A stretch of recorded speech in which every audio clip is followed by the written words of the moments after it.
El archiduque de Austria cría asesinato extranjero. Julio de 1914. 50 millones de jóvenes europeos son movilizados para ir a la guerra que acaba de estallar en Europa y que será conocida más tarde como la Primera Guerra Mundial. En España es Eduardo Dato quien preside en esos momentos el gobierno. Dato decreta inmediatamente la neutralidad y la no intervención de nuestro país. La medida, que es bien acogida, no evita que los españoles se dividan. Las izquierdas se declaran aliadófilas porque consideran que Francia representa la libertad y los derechos del hombre. Las derechas se muestran germanófilas porque ven en el Segundo Reich la encarnación política del orden. ¡Abajo los aliados! ¡Venga! Alemania ganará, no se da cuenta, dense por vencidos. Han inventado la aspirina. Me pongo a temblar, estamos perdidos. Haya paz, caballeros, haya paz.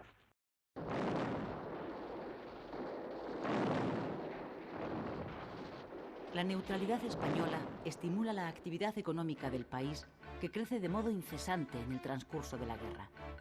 La demanda de nuestros productos en el mercado extranjero se dispara. Desde la industria al campo, pasando por la minería, todos los sectores conocen un periodo de bonanza.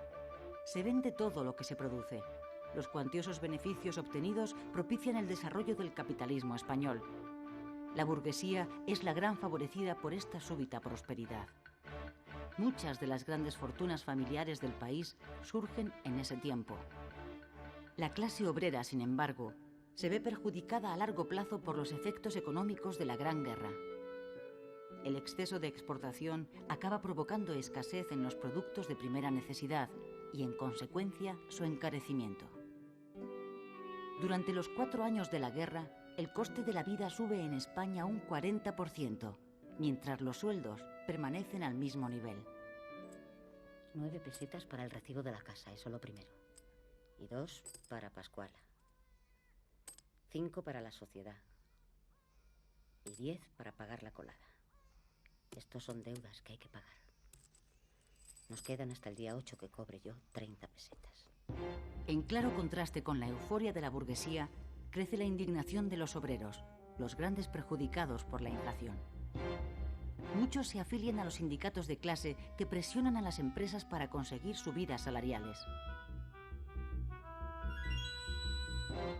Tanto la CNT como la UGT se convierten en esta época en auténticos sindicatos de masas. Los trabajadores no organizados, como los funcionarios o los campesinos, ven cada vez más amenazado su ya ínfimo nivel de subsistencia. El malestar y el descontento llegan también al ejército, una institución arcaica, mal dotada y sobrecargada de mandos. 16.000 oficiales para 80.000 soldados.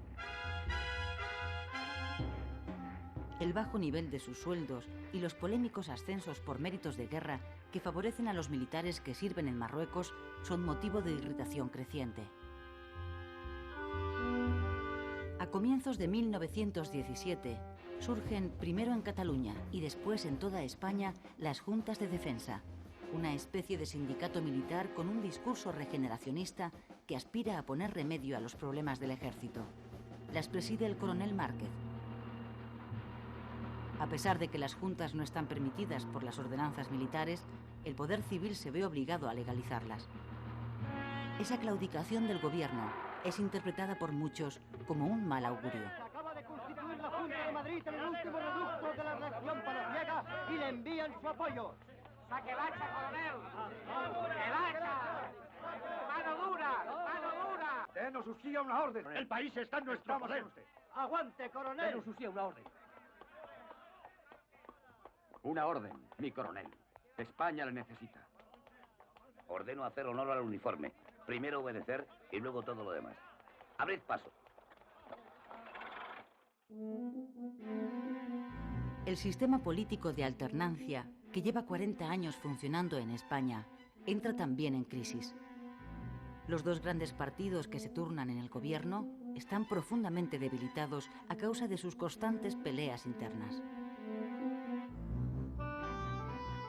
En ese momento, Francesc Cambó, líder de la Lliga Regionalista de Cataluña, pone en marcha una rebelión contra ambos partidos que llevan décadas monopolizando el poder. De acuerdo con republicanos, reformistas y socialistas, Cambó convoca en Barcelona, en julio de 1917, una asamblea de parlamentarios para forzar un cambio político. Su propósito es liquidar el sistema de turno de partidos, llevar a cabo una reforma constitucional que permita la autonomía de las regiones y formar un gobierno de consenso con participación de todos los grupos políticos. Pero el gobierno de Eduardo Dato disuelve la asamblea tachándola de separatista.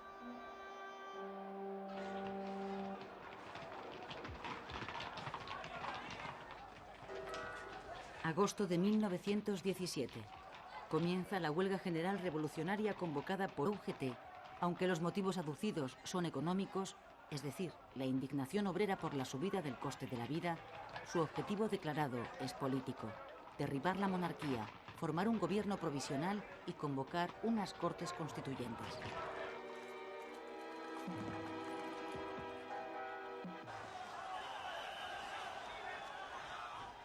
La huelga se extiende rápidamente por todos los centros industriales del país, pero en contra de lo esperado por los huelguistas, que confiaban en la colaboración o al menos la abstención del ejército a través de sus juntas militares, este acata la orden del gobierno y aplasta la insurrección.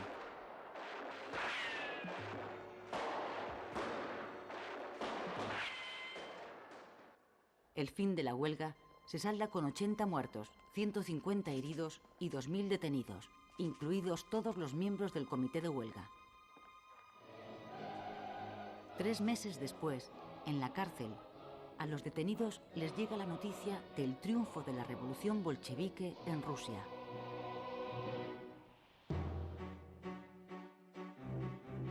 Una profunda crisis política se instala en España. Los gobiernos se suceden porque no duran más de 5 meses como media. Alfonso XIII intenta resolver la situación encargándole a Antonio Maura la formación de un gobierno de unión nacional. En este cuadro, que recoge el momento histórico, se ve a Maura presentando ante el Senado a su gobierno.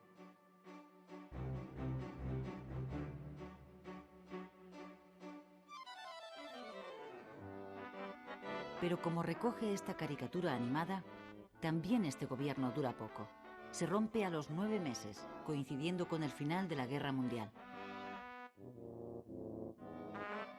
Después, continúa la sucesión de gobiernos débiles, breves y sin apoyos. El sistema político de la monarquía se está hundiendo.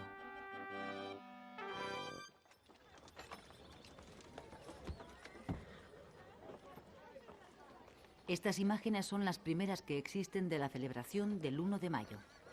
Son de 1919 y corresponden a la manifestación que organiza la UGT en Madrid. El sindicato celebra también la última gran conquista de los trabajadores, la implantación hace pocos días de la jornada de 8 horas. España es uno de los primeros países en introducir esta medida. Europa vive en esos momentos azotada por una crisis económica profunda y generalizada que ha provocado un aumento de la conflictividad social y un gran desarrollo del sindicalismo. En nuestro país, la UGT ha llegado a los 250.000 afiliados y la CNT a los 700.000.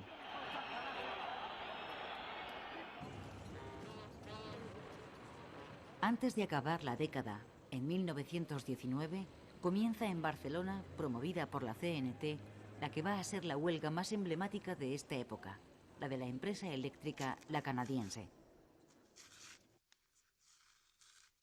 La huelga, que se prolonga más de un mes, deja Barcelona a oscuras y se acaba extendiendo a otras empresas de la ciudad. El enfrentamiento entre patronos y obreros acaba en un lockout, cierre patronal de todas las empresas, que deja en la calle a 100.000 obreros.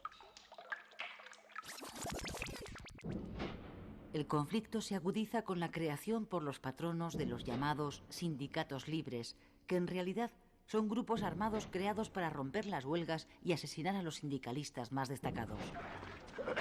Las manos arriba, quietos, que nadie se mueva.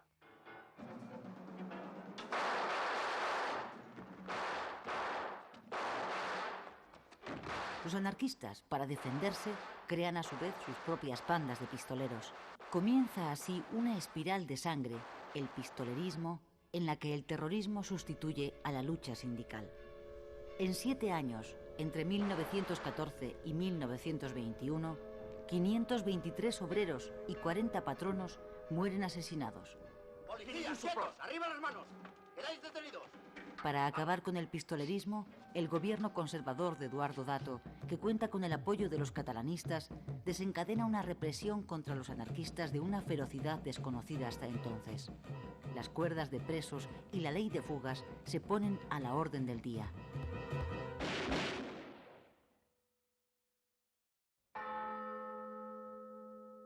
Marzo de 1921. El presidente del gobierno, Eduardo Dato, es asesinado por 3 anarquistas. El líder conservador se convierte en víctima de la política que su propio gobierno está aplicando en Cataluña.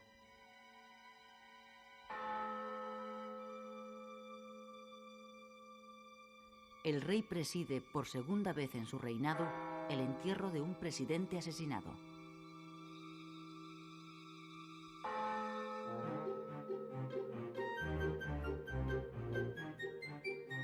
Con la llegada de los años 20, el problema con Marruecos aparece de nuevo en la vida de nuestro país.